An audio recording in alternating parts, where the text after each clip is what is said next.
प्यारे साथियों, आप सभी का स्वागत करता हूं अपने एमआरएस स्टडी परिवार में। तो डियर, आज की इस वीडियो में मैं यहाँ पे बात करने वाला हूं। जैसा कि आपको पता है कि बिहार के इंजीनियरिंग कॉलेज में आपका जो है 6 सेमेस्टर में अगर बात किया जाए तो इलेक्टिव पेपर जो है आपके पढ़ने होते हैं। तो एक इलेक्टिव पेपर होता है, वन इलेक्टिव पेपर होता है जो कि हर कॉलेज में अलग-अलग हो सकता है।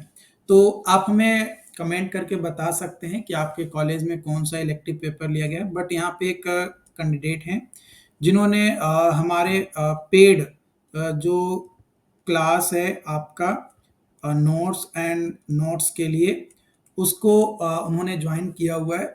और इनके कॉलेज में जो सब्जेक्ट लिया गया है, एयरपोर्ट प्लानिंग एंड डिज़ाइन लिया गया है। ठीक है? जो कि 6 सेमेस्टर में इलेक्टिव पेपर के तौर पे उनको लिया गया है। तो यहाँ पे 6 यूनिट दिया गया, यूनिट 1, 2, 3, 4, 5 एंड 6, टोटल 6 यूनिट दिया गया है। अब ये 6 यूनिट में जो टॉपिक है, वो रिलेवेंटली पूरा डिटेल में नहीं बताया गया है कि भाई आखिर पढ़ना क्या-क्या है ना? क्योंकि ऐसे तो पता नहीं चलता है कि भाई क्या-क्या पढ़ना है, क्या-क्या नहीं पढ़ना है। तो ऐसे तो कुछ भी पढ़ लेंगे, कहीं से भी पढ़ लेंगे, तो ऐसे तो नहीं चलेगा ना। लेकिन यहाँ पे जो शॉर्ट में चीज़ें दिया गया है, उसी को हम थोड़ा आपके लिए सिंप्लीफाई करेंगे, आपके लिए थोड़ा ईज़ी बनाने की हम कोशिश करेंगे। और कोशिश करेंगे कि अ, आप थोड़ा अच्छे से समझ सकें। तो जो पहला यूनिट है, वो है aircraft characteristics related to airport design. तो इसमें हमें जो है मेनली 5 टॉपिक पढ़ने हैं, जिसमें सबसे पहला टॉपिक पढ़ना है एयरक्राफ्ट एयरक्राफ्ट डायमेंशन। ठीक है? Aircraft dimension. उसके बाद दूसरा टॉपिक पढ़ना है आपका वेट एंड परफॉर्मेंस। ठीक है? उसके बाद तीसरा आपका टॉपिक पढ़ना है टर्निंग रेडियस। चौथा पढ़ना है क्लियरेंस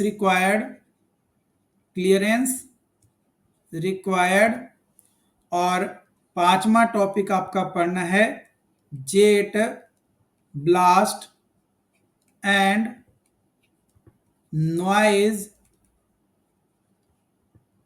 कंसिडरेशंस। ओके, तो ये पढ़ने हैं। उसके बाद ये आपका पहला यूनिट हो जाता है समाप्त। मतलब इन 5 सब टॉपिक को अगर आप कवर कर लोगे तो आपका यूनिट 1 ऑलमोस्ट कंप्लीट हो जाएगा।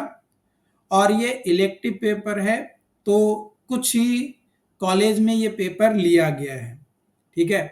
तो अगर आपके कॉलेज में ये 2024 में भी लिया गया था, तो 2024 का आप हमारे पास पेपर ज़रूर शेयर करिएगा, ताकि उसके बेसिस पे हम और टॉपिक को इलेबोरेट कर सकें कि भाई आपके एग्जाम्स में किस तरीके का क्वेश्चंस पूछा गया है। ओके, अब इसको हम थोड़ा मिटा देते हैं और इसको थोड़ा हम एक बार फिर से जूम कर लेते हैं। और दूसरा जो यूनिट है आपका यहाँ पे, वो है आपका यूनिट 2, जो कि एयरपोर्ट कॉन्फ़िगरेशंस, जिसमें runway configurations, relation of terminal area to runway orientations पढ़ने हैं, जिसमें आपका पैरेलल और intersecting runway, taxiway and apron layout coordinations, wind rose analysis, इन तमाम पॉइंट्स के बारे में आपको पढ़ना है। साथ ही साथ टाइप्स ऑफ रनवे कितने तरीके के होते हैं वो भी। ठीक है? यूनिट 3 जो कि ज्योमेट्रिक डिजाइन ऑफ एयरफील्ड, जो कि ICAO and FAA design standards runway and taxiway. इसमें अगर बात किया जाए तो रनवे का dimension and orientation, taxiway design principles, longitudinal and traverse, gradient, side distance and safety area आपको पढ़ना है। फिर यूनिट 4 में अगर बात किया जाए तो होल्डिंग एप्रॉन्स एंड एप्रॉन्स, जिसमें planning and design of terminal area, apron, gate system, size and number of gets.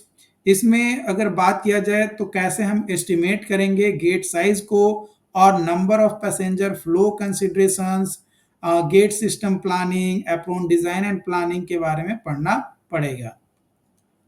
Module 5 में बात किया जाए तो एयरक्राफ्ट पार्किंग कॉन्फ़िगरेशंस, जिसमें पैसेंजर टर्मिनल सिस्टम्स के बारे में दिया गया है। तो इसमें terminal building layout, passenger processing, check in, security, baggage, flow analysis and capacity planning, types of parking configuration, nose in angle, parallel, इन तमाम पॉइंट्स के बारे में आपको यूनिट 5 में पढ़ने हैं। यूनिट 6 जो कि एयरपोर्ट लाइटिंग एंड मार्किंग, जिसमें air traffic control, air planning and air travel demand, forecasting, structural design of airfield pavement, इन तमाम पॉइंट्स के बारे में आपको पढ़ने हैं। अब देखो कुछ बुक्स का रेफरेंस आपका जो है यूनिवर्सिटीज का जो सिलेबस डिसाइड किया गया है उसी में आपका जो है बताया गया है कि भाई आपको क्या क्या बुक्स फॉलो करने हैं। तो इसमें से कोई एक बुक अगर आप चाहो तो फॉलो कर सकते हो, जो कि आपके कॉलेज के लाइब्रेरी में आपको जो है मिल जाएगा, वहां से आप इसे जो है प्राप्त कर सकते हो। और देखो बुक्स जरूरी है ना, बुक्स जरूरी है, बुक्स को आप जरूर फॉलो करो। देखो मैं नोट्स तो अपने हिसाब से बनाकर दे दूंगा, है ना, जो आपके एग्जाम पॉइंट ऑफ व्यू से इट में भी इम्पॉर्टेंट होगा। जो टॉपिक वाइज है, टॉपिक वाइज चीजों को मैं इलोबोरेट कर दूंगा। लेकिन बुक्स और PYP यानी प्रीवियस ईयर का पेपर, ये दो बहुत इंपॉर्टेंट है, बुक और प्रीवियस ईयर का पेपर। इससे आपको पता चलता है कि आपका एग्जाम का पैटर्न क्या है और कौन कौन सी चीजों को हम और अच्छे से समझ सकते हैं और अच्छे से हम पढ़ सकते हैं, है ना। तो लाइब्रेरी से कॉलेज के जो यहाँ पे बुक प्रीफर किया गया है उसमें से कोई भी एक बुक आप लेकर पढ़ना स्टार्ट कर सकते हो, है ना। बाकी मैं अपने हिसाब से आपको हर पॉसिबल चीजें प्रोवाइड कराऊंगा, और जो इम्पोर्टेंट बुक्स हैं उसका लिंक भी मैं वीडियो के डिस्क्रिप्शन बॉक्स में डाल दूंगा, ताकि आप उन बुक्स को खुद भी परचेज करके अपने फ्यूचर रेफरेंस के लिए आप इसको यूज कर सकते हो। बाकी मिलते हैं नई अपडेट में, नई वीडियोस में, नए टॉपिक के साथ। अगर आपके कॉलेज में भी कोई एक ऐसा सब्जेक्ट लिया गया है जो हमारे एप्लीकेशंस पे अवेलेबल नहीं है या यूट्यूब पे हमारी वीडियोस अवेलेबल नहीं है, तो आप उसके बारे में कमेंट करके आप हमें जरूर बताइएगा।